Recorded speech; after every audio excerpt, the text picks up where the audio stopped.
옛적의 선지자들을 통하여 여러 부분과 여러 모양으로 우리 조상들에게 말씀하신 하나님이 이 모든 날 마지막에는 아들을 통하여 우리에게 말씀하셨으니 이 아들을 만유의 상속자로 세우시고 또 그로 말미암아 모든 세계를 지으셨느니라.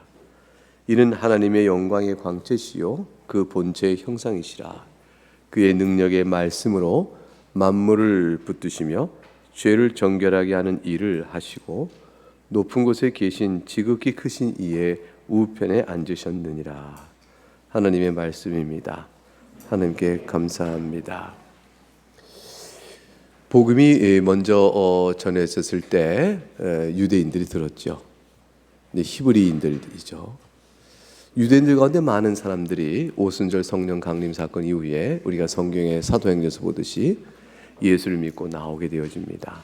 그 중에는 제사장 무리들까지 상당수가 예수를 믿습니다.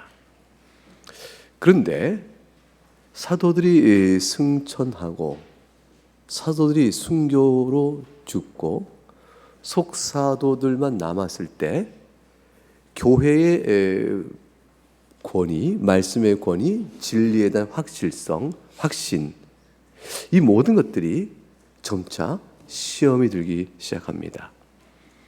교회가 한참 하나님의 은혜 가운데 이적과 기사와 표적으로 사도를 통해 복음을 증언한 바가 진실된 것임을 뒷받침해 주면서 성령의 강력한 역사가 있을 때의 교회와 우리가 또 이미 성경의 서신서에 보듯이 곳곳에서 이방인들의 혼돈, 신학적 안정성이 아직 확고하지 않은 그런 과정상에 있는 초대교회의 형태, 그런 것들, 또 이방의 풍습과 관습이 교회에 와서 도덕적으로 교회 안에서 하나님의 말씀에 어긋나는 일들이 있는 일들, 이런 상황 안에서 세월이 30년, 40년, 50년 흘러가는 것이죠. 주님께서 승천하신 이후에 그것을 AD 30년으로 잡으면 그러면 그 이후부터 사도들의 활동의 시기가 대개 30년을 더 이어가지 못합니다.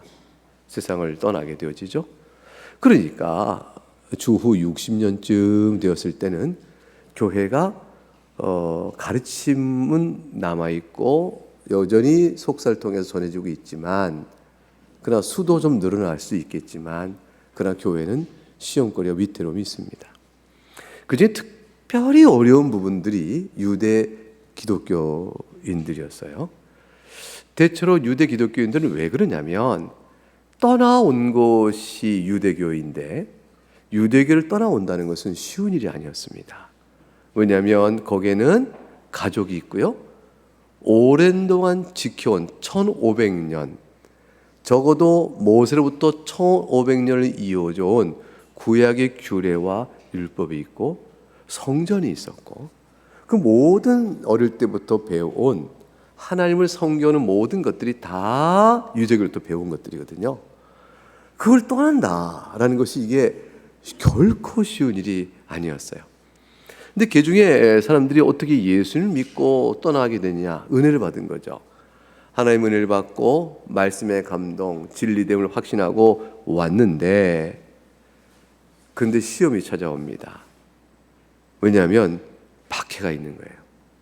예수님 믿고 오는데 온 세상이 주님 앞으로 다 몰려가게 되면 내가 선택을 잘했구나, 내가 잘했구나 할 텐데, 내가 예수님 앞에 왔는데 보니까 유대인 중에서 자기는 소수예요. 그리고 유대교로부터 계속 지금 박해가 이루어져요. 더군다나 로마 황제로부터의 박해가 이루어진다면 이거는 사실 신앙생활 자체가 안팎으로 굉장히 힘들게 되어지는 것이죠. 더군다나 유대, 우리가 아는 것처럼 히브리서 기록된 시기가 대개 주후 65년에서 70년대쯤이 아닐까 이렇게 추정을 합니다. 근데 로마 황제 네로가 54년부터 68년 동안에 재위를 해요. 그러니까 네로 황제의 재위 기간의 마지막 때 끝부분과 이 히브리서 기록 시기가 비슷하게 겹치게 되는 상황이면 그 당시에 기독교에 대한 박해가 끔찍했다는 것을 알 수가 있죠.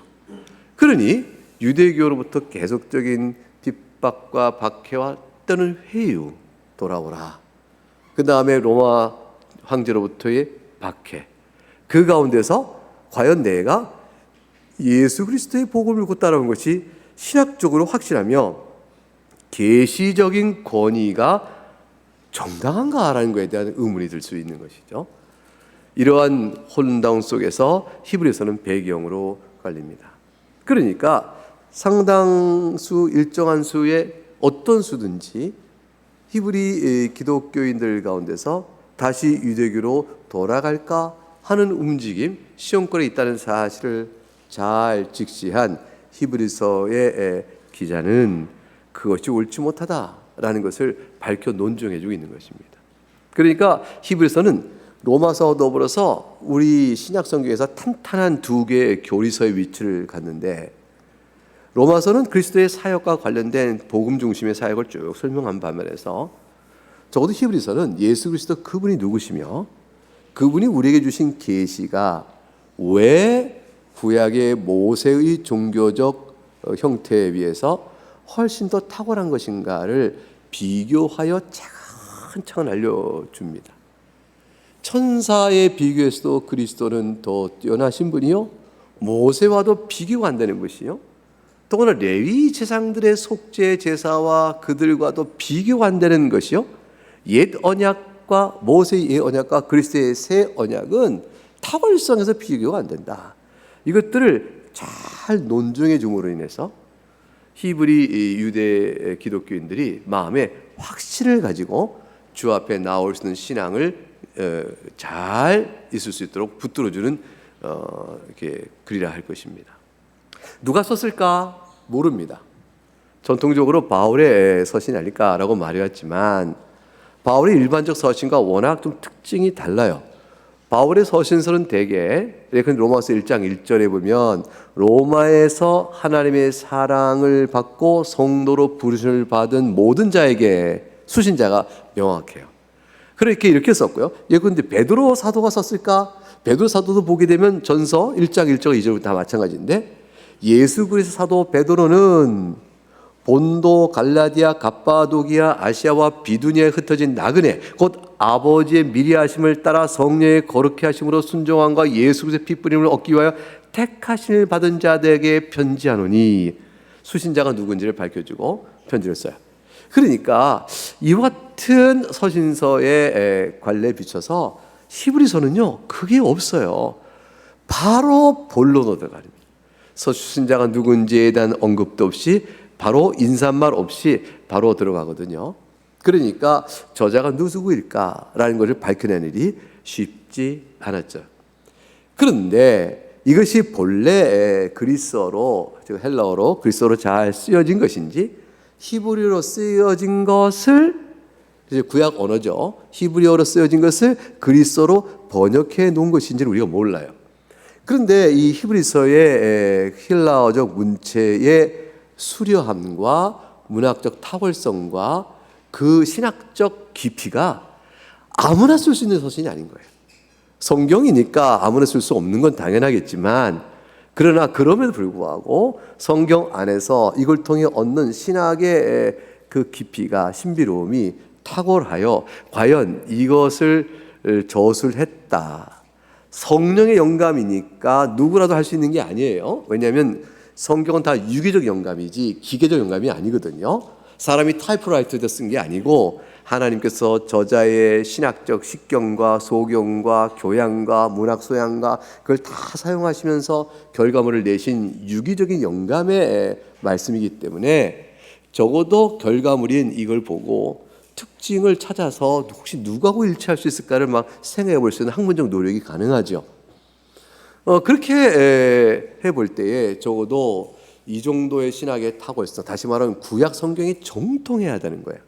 구약 성경에 정통하면서 그리스도를 말할 수 있는 사람이 도대체 누가 있겠냐? 바울 외에는 없다. 이게 바울이 이건 이 상황에 유대 그리스도에 맞추어서 쓰다 보니까 이렇게 된 것이라는 주장이 있었고, 실제로 사본 가운데 어느 사본은 로마서 뒤에 히브리서를 붙여서 배열을 해요. 이렇게 한 걸 보게 되면 아마도 바울의 로마서, 바울의 히브리서 아니겠냐라고 주장하는 근거로 제시하기도 하죠. 그러나 바울의 일반적인 서신과 좀 특징이 다르니까 그렇지 않고 다른 사람 아닐까 할 때 떠오르는 인물 중에 하나가 아볼로예요. 아볼로는 성경에 능하다라고 되어 있었는데 그가 또 그리스에 능하거든요. 아볼로는 알렉산드리아 출신이기 때문에 그 알렉산드리아는 그리스에 능하단 말이에요. 우리가 알고 있는 구약 성경의 그리스어 번역인 70인역도 그곳에서 이루어졌거든요. 그러니까 구약에 정통하고 헬라어, 그리스어가 아주 능한 사람이면 아볼로 아닐까? 아는 사람은 아니 바나바 정도일 거야. 바나바 복음이 있을 거다. 바나바 서신이 있을 것 같은데 그만한 교회적 지도자인데 없으니까 이거 아닐까? 바나바는 또 유대인이고 그러니까 아닌데 브리스길라와 아볼라일지도 몰라. 여러 사람들이 의견을 제시합니다. 그러나 결론적으로 나온 건 뭐냐면 하나님께 가서 여쭤야 된다. 이렇게 모른다는 얘기예요. 몰라요. 근데 그 저자가 누구냐라는 것은 이것이 이 히브리서 서신서 해석에 있어서 필요 조건이 아니에요. 그 내용 자체를 보면서 충분히 해석이 되어져 갑니다. 무엇보다도 히브리서는 구약 성경과 신약 성경을 연결하는 가장 중요하고 견고한 다리를 놔줍니다. 그러니까 구약에 담겨 있는 메시아적 예언 메시지, 구약 속에 있는 구속 사역에 대한 모든 계시 이런 것들이 그렇게 해석될 수 있는 것인가, 어떻게 해석에 맞는가라는 것들도 히브리서가 열어줘요. 그 사실 구약 성경 해석학에 관한 중요한 실마리가 예수님의 구약 성경의 인용과 해석, 사도 바울이 로마서에서 인용과 해석, 그 다음에 사도행전에서 나타났던 베드로의 설교와 바울의 설교, 그리고 히브리서예요. 이것이 구약 성경에 대한 신약적 안목을 가지고 풀어낼 수 있는 그러한 성경적 기초가 되어집니다. 그러니까 몇 가지 없죠. 예수님의 복음서에 나타난 구약 성경 인용의 사례가 그렇게 많지가 않아요. 그리고 나서 베드로의 설교가 사도행전에 나와 있는 것, 바울의 설교가 그렇게 많지가 않아요. 시편 16편, 시편 110편, 이런 정도, 아모스서가 나오는 몇 가지 정도가 인용되고 있고, 예수님께서 이사야서를 인용하신 것들이 몇 가지가 있죠. 이게 드문드문 디딤돌처럼 있는데, 근데 히브리서는요, 책 전체가 구약 성경의 해석을 쫙 열어주고 있는 거죠. 그래서 신약 이 히브리서의 말씀은 신구약의 통일성과 신학적 해석의 일관성을 보여주는 아주 중요한 서신서가 되어집니다. 이 히브리서는 이제 아까 말씀드린 것처럼 내용으로 바로 들어가서 이렇게 시작을 합니다. 1장 1절과 2장 전반절 말씀하셨으니까지 한번 같이 읽어보겠습니다. 시작. 옛적의 선지자들을 통하여 여러 부분과 여러 모양으로 우리 조상들에게 말씀하신 하나님이 이 모든 날 마지막에는 아들을 통하여 우리에게 말씀하셨으니, 여기 두 가지 대조가 뚜렷하죠. 즉 구약의 계시와 신약의 계시를 각각 특징지어 대조하고 있습니다. 자, 먼저 특징은 뭐냐면 구약의 계시는 옛적에 주신 것이다. 신약의 계시는 이 모든 날 마지막에 주셨다. 이렇게 표시가 되고 있어요. 옛적이라는 것은 무엇일까요? 지금의 기준으로 옛적이에요. 지금은 어떤 날인데 이 모든 날 마지막이에요. 이 모든 날 마지막이라는 것은 결국 모든 구약의 옛적에 주어진 계시가 완성이 되어져서 구약의 계시에 따라 행했던 유대교적 종교 규례가 다 이제는 더 이상 유효하지 않은 때가 되어진 시대가 이 모든 날 마지막 시대예요. 더 이상 성전에 가 제사드릴 이유가 없고 더 이상 짐승의 제사를 드려 하나님께 속죄를 받는 일이 아니다. 그래서 유대교적 절기도 더 이상 우리에게 성일을 모일 날로 의무화지 되지가 않는 거죠. 그래서 구약의 모세를 통해 주었던 종교 규례와 그걸 통해서 예표적이요 그림자적으로 보였던 모든 종교 규례에 관한 계시가 옛적에 주어진 계시예요. 근데 이것이 이 모든 날 마지막에는 이미 끝났다는 거죠. 이미 완성이 됐다는 거예요. 그래서 예수 그리스도로 말미암아 그 모든 구약의 규례가 이제는 폐지되어지고 주께서 완성하신 신약의 계시에 따라 이제 예배할 때가 되어졌으니, 이게 언제까지 계속될까요? 주님께서 다시 오실 날까지 이와 같이 예배가 될 것이므로, 이 모든 날의 마지막이라는 것은 그 당시에는 직접적으로 구약의 계시가 완성되고 폐기된 시대를 말하고, 장래적으로 보게 되면 주 오실 때까지다, 이렇게 볼 수 있는 시기가 되어집니다. 이때에 또 두 번째 대조가 나와요. 하나는 구약의 계시는 선지자들을 통해 주신 바 되어진 것이고, 그리고 지금 이 신약의 계시는 바로 아들을 통해 주어졌다. 그 누가 주었는가에 대한 계시 선포자여 주체의 뚜렷한 대조가 이루어집니다. 생각해 보세요. 선지자들이라면 누구를 의미할까요? 일단은 성경을 쭉 보게 되면 아브라함을 나오죠. 모세가 나오죠. 사무엘 나오죠. 다윗이 나오죠. 이사야 나오죠. 예레미야 나오죠. 그 사이사이에 수많은 하나님 쓰신 바 된 선지자 쭉 있어요. 그들 통해서 하나님께서 계시를 주셨는데, 그 계시는 지금 신약은 아들을 통하여 줬으니 이 아들이 또 누구실까?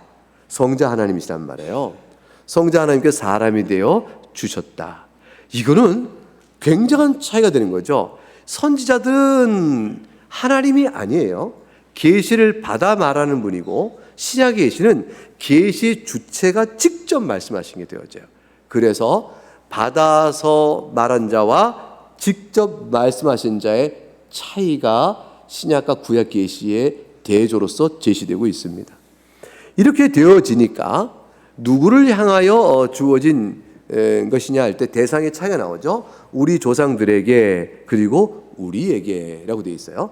우리는 지금 계시의 주체이신 아들 하나님께서 직접 우리에게 말씀하신 바에 따라서 우리가 하나님의 계시를 보고 있으니, 이 계시의 말씀이 우리에게 주었으니 우리가 받은 이 계시는 선지자를 통하여 받은 바된 우리 조상들의 계시와 어때요? 차이가 뚜렷이 되어져서 어느 게 우월성인가?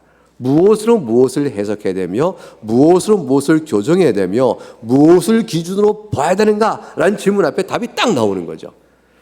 그 딱이 나오는 거예요. 그래서 그 다음에 첫 문장에 여러 부분과 여러 모양으로, 이게 헬라어는 먼저 나오는데 우리말은 중간에 나와 있어요. 여러 부분과 여러 모양으로.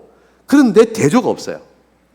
여지가 다 대조가 돼 있었는데 여러분과 여러 모양으로 계시를 주셨다, 옛적에는. 근데 지금 우리의 아들 되신 하나님께서 아들께서 우리에게 주신 말씀에는 방식의 문제, 계시 전달의 방식이 없어요. 대조가 없어요. 전달 방식. 왜냐하면 직접 육신으로 오시사 나타내 보심으로 하나님의 영광을 나타내 보시고, 그가 직접 가르치심으로 말씀하셨으니, 다양한 방법이 아니요, 그분만이 직접 가르치신 거예요. 예수 그리스도의 가르침을 사도들이 받아서 그걸 적어 우리에게 알리시는 것 뿐이지, 방식이 다양한 게 아니에요. 예수님께서 제자들 모아서 3년 공생애 동안 가르치시고요, 그리고 부활하시사 승천하시기까지 40일 동안 하나님 나라에 관하여 가르치시던 때에 집중적인 모든 말씀을 직접 다 말씀하셨어요. 3년간 다니시면서 가르치시고, 기록된 성경 외에 얼마나 많은 가르침을 줬겠어요. 그래도 더디 깨닫는 자에게 40일 동안 주님이 가르쳤으니 부활의 영광을 보고 배운 제자들은 이제 속속들 알게 되는 거죠. 다 알게 되는 거죠. 그러니까 이게 사도행전 2장에 나와 있는 베드로의 그 탁월한 설교만 해요. 신구약을 꿰는 설교. 이 설교 도대체 어떻게 가능한가? 이게 40일간의 말씀의 가르침의 결과물이죠. 그러니 사도들이 직접 주님께 배운 거예요. 다양한 방식이 아니에요. 어떤 방식? 구약에는 어떤 방식으로 알려줬죠? 꿈으로도 말씀하시고, 환상으로도 말씀하시고, 또 음성으로도 말씀하시고, 천사를 보내도 말씀하셨잖아요. 다 간접적 여러 수단을 통하여 들려주셔 선지자를 통하여 구약의 계시가 비춰졌는데, 신약의 계시는 계시 주체께서 사람이 돼서 직접 오셔서 말씀으로 가르친 것이니, 자, 그러면 물어보겠어요. 무엇에서 그 해석되어야 될까요? 신약의 계시로 구약의 계시의 모호한 부분, 이 뜻이 무엇인가를 판단해야 될까요? 아니면 먼저 준 것인가요? 1500년 동안 먼저 이어진 것이니까 그 전통을 삼아 그 계시로 예수님의 가르침을 판단해야 될까요? 어느 게 우선적일까요? 예수의 말씀이 탁월하며 우선적이죠.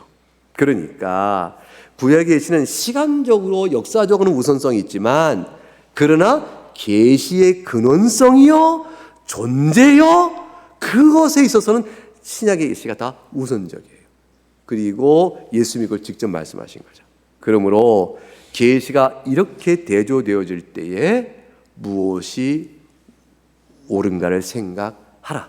히브리 기독교인에게, 흔들린 기독교인에게 정확하게 짚고 있는 것이죠. 그러나 공통점이 있어요. 둘 다 구약 계시나 신약 계시 공통점 뭐죠? 다 하나님이 말씀하셨다. 1절 맨 끝에 나오는 거죠. 말씀하신 하나님이 이제는 2절에는 이제는 우리에게 말씀하셨다. 그러니까 하나님이 말씀이에요. 구약과 신약은 다 하나님이세요. 자, 그러면 뭐가 되냐면 예수님께서 구약에서도 영으로서 선지자들에게 말씀을 주신 거예요. 하늘에 계신 성부와 성자와 성령 하나님께서, 여호와 하나님으로 표현되는 그 하나님께서, 예수님께서는 구약에는 말씀이신 성자 하나님이 영으로 선지자들에게 꿈이나 계시나 꿈이나 환상이나 천사를 보내나 음성 등으로 알리시고, 그리고 이 모든 날 마지막에는 때가 되면 친히 사람으로 오셔서 말씀하셨다. 그러니 다 예수님 말씀이에요. 이걸 기록하게 하는 일에 성령의 영감이 있으니 성령 하나의 영감하셔서 기록하게 하셨고, 말씀의 뜻을, 하나님의 마음에 있는 뜻을 소리를 내어 발하여 알리시는 계시는 성자 하나님의 역사란 말이에요. 그래서 진리이신 성자 하나님께서 구약의 영으로 말씀하시고 신약에는 친히 강림하시어 말씀하셨다. 이것이 신약의 계시예요. 그러니 구약과 신약은 다 예수 그리스도의 말씀이죠. 이게 다 아버지 하나님의 뜻이죠. 성령께서 기록해 하시고 이끌어 오셨으니 이게 성부 성자 성령의 삼일체 하나님의 통합적 통일적 계시로 연결되는 것이에요. 이러므로 예수님의 가르치심 신약 계시는 이것을 또 말해주죠. 그러므로 그 모든 것들은 다 누구를 가르쳐 한 말이다? 예수 그리스도를 가르쳐 한 말이다 라고 모아져요. 이건 이제 구속사적 관점에서 그렇게 풀어지는 것이죠. 우리가 잘 아는 것 중에 마태복음 17장에 가게 되면 소위 변화산이라고 말하는 사건이 나타나요. 예수님께서 호련히 평채가 변화되면서 해같이 빛나셨어요. 옷이 빛처럼 휘어졌어요. 근데 베드로와 요한이 보니까 예수님 옆에 모세와 엘리야가 같이 서 있는 모습을 본단 말이에요. 너무 놀랬죠. 너무 놀라서 우리가 여기 초막을 셋을 지어서 하나님 모세를 하나님 엘리야 예수님을 위해서 내가 초막을 짓겠습니다 라고 해서 눈을 들어보니까 호련히 모세와 엘리야는 사라지고 예수님만 쫙 계신 거죠. 하늘에 소리가 났어요. 이는 내 사랑하는 아들이요 내 기뻐하는 자니 너희는 그의 말을 들으라. 호련히 빛난 구름에서 그 말이 쫙 울려졌어요. 왜 예수님만 남았을까요? 오직 예수 외에는 아무도 보이지 않았더라. 왜 그럴까요? 모세도 예수님을 가리켜 말한 전달받은 계시에 불과하고요. 엘리야는 선지자 중에 첫 머리거든요. 엘리야도 예수님의 말씀을 전하는 전달자에 불과한 거죠. 모세나 엘리야가 다 그리스도를 가리켜 말하는 자로 쓰임받는 구약 계시의 전달자일 뿐이에요. 모든 계시의 주체요, 계시가 가르치는 바요, 계시의 본질의 실체는 예수님 한 분이신 거예요. 그것을 잘 드러내주고 있는 것이죠. 다른 이들은 다 그림자예요. 다른 것들은 다 예수님이 가리키는 표상일 뿐이에요. 예수님만이 실체인 것입니다. 그러니 유대교에 머물러 있어야 되겠느냐, 아니면 돌아가야 되겠냐라고 말하는데, 어떤 게 이렇게까지 말씀을 듣고도 엉뚱한 소리를 할 수가 있어요. 뭐냐면 질문을 씁니다. 결국은 구약에 계시나 신약에 계시나 연속성이요 통일성이 있다면, 아니 유대교로 돌아가도 결국은 그리스도의 교회에 있는 것과 다를 바 없겠는데요. 비록 이것이 연약하고 그림자지만 1500년 동안은 그것이 바로 그리스도를 바라보도 이끌어온 거 아니겠습니까? 모세도 그리스도를 믿어 결국 구원받은 거예요. 아브라함도 예수님을 바라보고, 예수님 그러셨잖아요. 아브라함은 나 볼 것을 보았다. 나 때 올 것을 보았다. 그러니까 아브라함도 예수님 바라보고 구속주를 바라보고 다 믿어온 거니까, 제가 비록 연약하더라도 그 유대교로 우리 가족과 가문이 있는 것, 그것에 돌아가도 이 그림자라도 이 그리스도를 가리켜 말하는 것이면 제가 돌아갈 수 있지 않을까, 이렇게 생각하는 사람들이 나올 수 있는 걸까요? 근데 히브리서는 그렇지 않다라는 거예요. 사랑하는 교우 여러분, 하나님이 필요에 따라 어느 시대에 연약 하나 사용한 것이 실체가 온 뒤에도 그것을 붙들면 실체를 부정하는 것이 되는 거예요. 지금도 구약의 동물 제사를 우리가 드려볼까요? 구약의 제사 형태로 여기 성전이라 말하고 구약이 이렇다 하면서, 여러분 이 동물 제사는, 속죄의 제사는 실제로는 그리스도를 가리켜 말하는 것입니다 하고 제사를 다 드려보면 예수님께서 뭐라고 하실까요? 아니 무슨 소리냐? 이미 모든 걸 다 완성하 이루었거늘 어찌하여 그것을 붙드는가? 폐해진 제사를 붙드는 순간 그것은 바로 실제신 그리스도를 모독하며 욕되게 하게 되어지는 것이죠. 그건 우상숭배가 되어지는 것이에요. 그래서 로마 캐톨릭이 성찬에 있어서 실제 예수님의 몸이다라고, 실제로 변했던 몸이라 하여 빵은 먹이나 포도즙은 흘릴까 봐 주지도 못한 채 실체가 변했다고 믿고 그것을 높이 받들어 올립니다. 봐라 그리스도의 몸이라고 바라보면 아멘 아멘 해요. 이게 예배 행위가 이루어지거든요. 이거에 대해서 우상숭배의 죄를 범한다라고 말했어요. 종교개혁자들이 다 지적한 것이죠. 실체가 오신 후에 그림자를 붙드는 것은 실체를 욕되게 하는 것이. 그러므로 히브리서는 계속 이야기를 합니다. 2절 하반절부터 3절까지 말씀을 같이 읽어보겠습니다. 이 아들부터 시작. 이 아들을 만유의 상속자로 세우시고 또 그로 말미암아 모든 세계를 지으셨느니라. 이는 하나님의 영광의 광채시요 그 본체의 형상이시라. 그의 능력의 말씀으로 만물을 붙드시며 죄를 정결하게 하는 일을 하시고 높은 곳에 계신 지극히 크신 이의 우편에 앉으셨느니라. 이걸로 꽝 선언하는 거예요. 돌아갈 수 있겠느냐? 이 계시는, 그리스도의 계시는 그분이 누군가를 생각하라는 것이에요. 그분이 모세냐? 그분이 엘리야에 불과하냐? 그분이 사람이냐?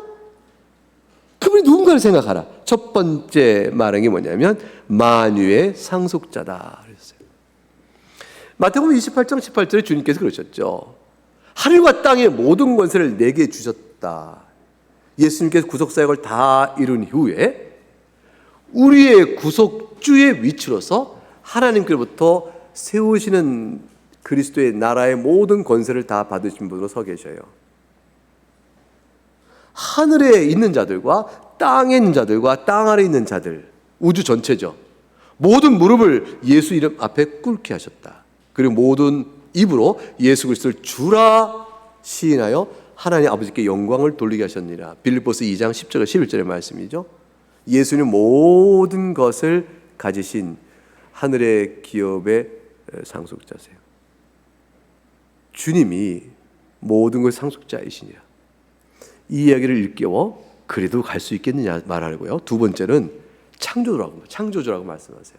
그로 말미암아 모든 세계를 지으셨느니라. 여러분 이 말씀이 신약성경에 나와 있는 거 기억하셔요? 요한복음 1장 1절 3절에 여러분 유명한 말씀 잘 기억하실 거예요. 태초에 말씀이 계시니라. 이 말씀이 하나님과 함께 계셨으니. 이 말씀이 그 뭘까요? 하나님이시니라. 그 태초에 하나님과 함께 계셨고, 그 다음 보세요.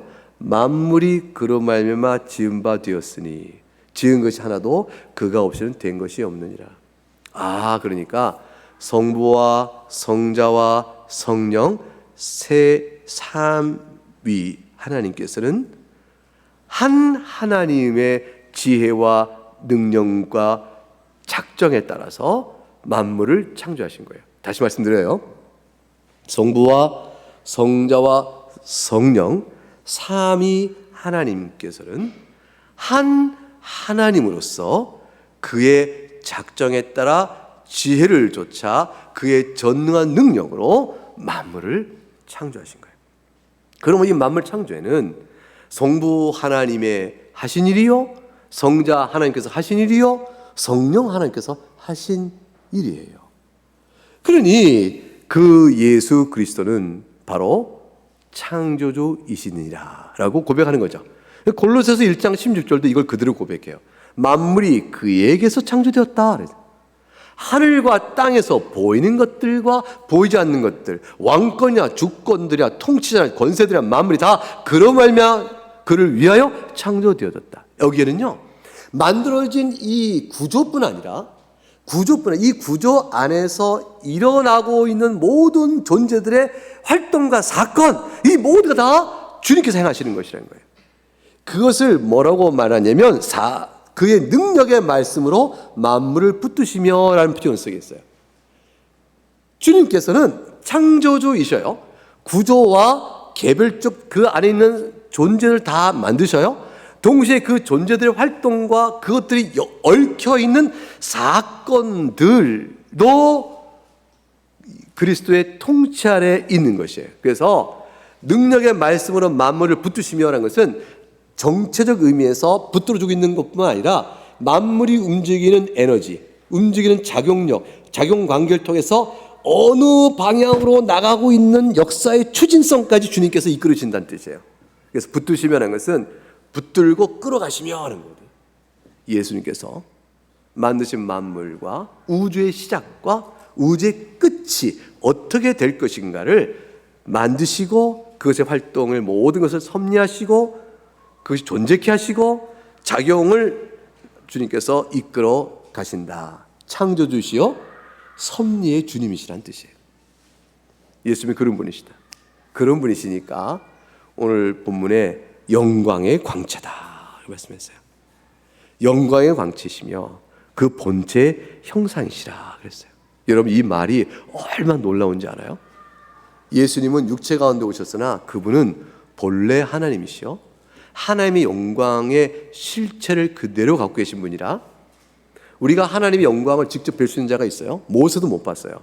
모세는 예수님 하나님을 직접 대면한 자라지만 실제 기록을 보게 되면 얼굴 직접 본 대면이 아니라 하나님이 보면 죽을까 봐 가리워서 하나님의 뒤의 흔적을 보게 하셨어요. 이것도 어마어마한 영광인 거예요. 모세 얼굴이 광처럼 막 빛나는 거죠. 수건으로 가려야 될 만큼. 그러니까 하나님을 직접 대면하고 살 자가 없거든요. 근데 예수님은 하나님이셔요. 그 영광을 그대로 드러내시고 그분을 뵈므로 인해서 하나님이 어떤 분인가를 알 수 있게 해주시는 그 영광을 그대로 보이시는 분이에요. 어떻게 보이시냐면요, 하나님의 속성이에요. 하나님의 존재는 직접 뵐 수가 없어요. 근데 하나님이 어떤 속성을 가지신 분이신가 하는 것은 예수님께서 가르치시고 행하신 일을 통하여 그거를 알 수 있게끔 하신 거예요. 그래서 요한복음 1장 14절 그 유명한 말씀, 요한 1장 14절, 말씀이 육신이 되어 우리 가운데 거하심에 우리가 그 영광을 보니 아버지 독생자의 영광이요 은혜와 진리가 충만하더라. 이 예수님 안에서 하나님 베푸시는 무궁한 긍휼의 자비로움과 은혜를 보고 그를 통하여 진리를 배우게 될 때, 아, 하나님은 어떤 분이시구나 하고 우리가 알게 되어지고 하나님을 나타내 보시죠. 그래서 주님께서 말씀하시기를 우리에게 아버지를 보여달라. 그럼 우리가 뭐 하나님 아버지를 보여주면 우리가 믿겠노라. 이러한 얘기를 하는 자들에게 주님께 뭐라고 하셨어요? 빌리바, 네가 나와 함께 얼마나 오랫동안 있었거늘 아직도 네가 나를 알지 못하느냐. 나를 본 자는 아버지를 본 것이라 주님 말씀하셨죠. 어찌하여 아버지를 보이라 하느냐 책망하셨어요. 주님은 이 땅에 오셔서 육신 가운데 거하시나 하나님 아버지가 어떠한 분이신가를 그 영광을 나타내신 분이셔요. 그것은 그분이 하나님이시기 때문이죠. 그래서 빌립보서 2장 6절에 근본 하나님의 본체이신 분이시다. 이 본체란 말 굉장히 어려운 말이지만 그냥 본래 하나님의 실체를 그냥 드러내시는 그분이시다. 이렇게 보시면 돼요. 하나님과 동등한 신성의 영광을 취하지 아니하시고 우리가 낮아지셨다. 그러나 그는 하나님의 형상이시요 그를 보면 하나님을 뵌 것과 같다 그랬어요. 예수님께서 나와 아버지는 하나다. 요한복음 10장 30절에 말씀하셨죠. 그러신 분이시기 때문에 창조하시고 만물을 섭리 가운데 보존하시며 역사의 방향을 이끌어 가시는 그런 분이십니다. 그분께서 오셔서 우리를 위하여 죽으신 거예요. 우리를 위하여 다시 살아나신 거죠. 죄를 정결케 하는 구속의 사건을 이루신 분이다. 이렇게 오늘 1장 3절의 말씀을 이어가죠. 죄를 정결케 하는 일을 하셨다. 이게 구약의 제사가 도무지 하지 못하는 일을 하신 거죠. 구약의 제사가 제사를 올리면 속죄의 은혜를 받습니다. 제사를 드리며 고백한 죄 속죄의 은혜를 받아요. 그러나 돌이키면 또 죄를 지는 일을 위하여 다시 속죄의 제사를 절기에 따라 또 나와 드려야 돼요. 얼마나 범패스러운 일이냐. 계속 반복되는 제사. 그러나 반복되지만 한 번의 제사마다 용서의 사건은 하나님이 약속하신 거죠.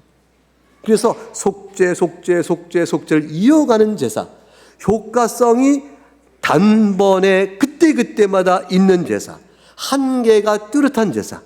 그래서 한 번 한 번의 속죄 제사 일뿐인 제사는 수없이 반복해 드려야 됐었는데, 근데 그나마 구약 제사가 못하는 게 있어요. 정결의 은혜를 못 받는 거예요. 다시 말하면 부패한 오염된 마음이 성령의 은혜로 충만케 되어져서 살아가는 깨끗이 하는 은혜는, 이것이 구약의 제사는 현저하게 약했던 거예요. 지금은 오순절 성령 강림 사건 이후에 우리에게 주어진 성령의 역사의 능력과 효과성은 구약의 성도들에 비해서 비교할 수 없는 풍성함을 신약교회가 누리고 있는 거예요. 말씀의 교훈과 감화로 인해서. 그래서 사실 원리로 따지면 신약의 교회의 거룩함과 정결함은요, 구약 성도의 어느 시대의 어느 무리의 어느 교회보다 훨씬 더 탁월하고 우월해야 돼요. 근데 우리가 그렇지 못한 부분이 구약의 어느 시대에 비해 나타난다면, 그거는 우리가 얼마나 은혜 앞에 나태하며 방자하며 참 문제가 있는가 하는 걸 보여주는 거예요. 슬프게 여겨야 될 일이죠. 구약교회 가운데 은혜의 시대가 어느 때가 있었을까 한번 이렇게 보게 되면 별로 없었어요.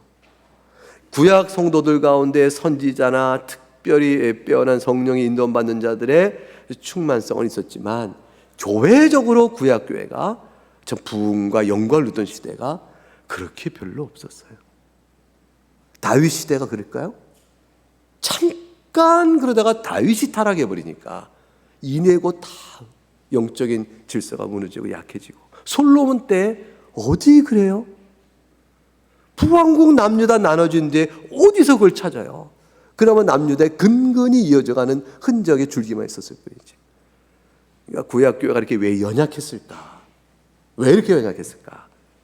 우리와 달리 구약 안에서는 성령께 정결케 하는 은혜의 역사가 우리보다 약했던 거죠.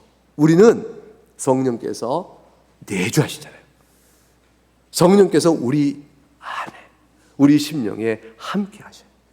이 놀라운 사건 안에서 중생의 은혜는 그들에게도 있고 우리들에게 있었지만, 우리가 받는 은혜의 풍요로움은 구약에 비해 것이 아니었어요. 그래서 연속성과 동시에 차이성이 일어나요.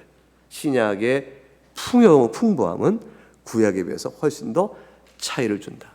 이게 바로 죄를 정결케 하는 일을 하시고의 말씀이 되는 것 같아요.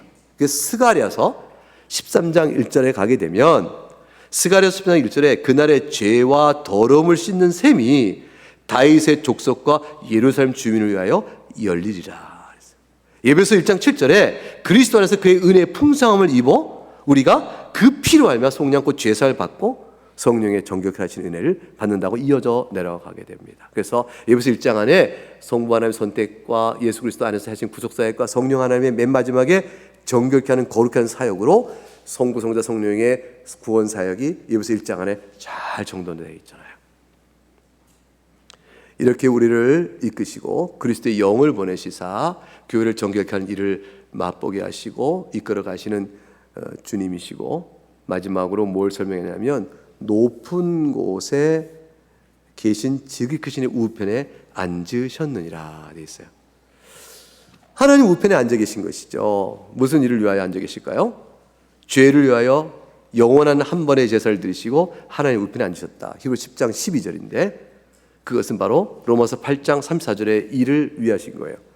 하나님 우편에 앉으신 그리스도 말미암아 우리는 어떤 일 있어도 정죄받지 않습니다. 어떤 일도 그리스도 대속의 공로로 인하여 용서함을 받고 죄책이 지워지고 형벌을 면케받으면서 자범죄 안에 부패한 오염된 본성 때문에 자범죄 안에 벌어지는 모든 죄의 새로운 죄들이 자꾸 내 안에 생기잖아요.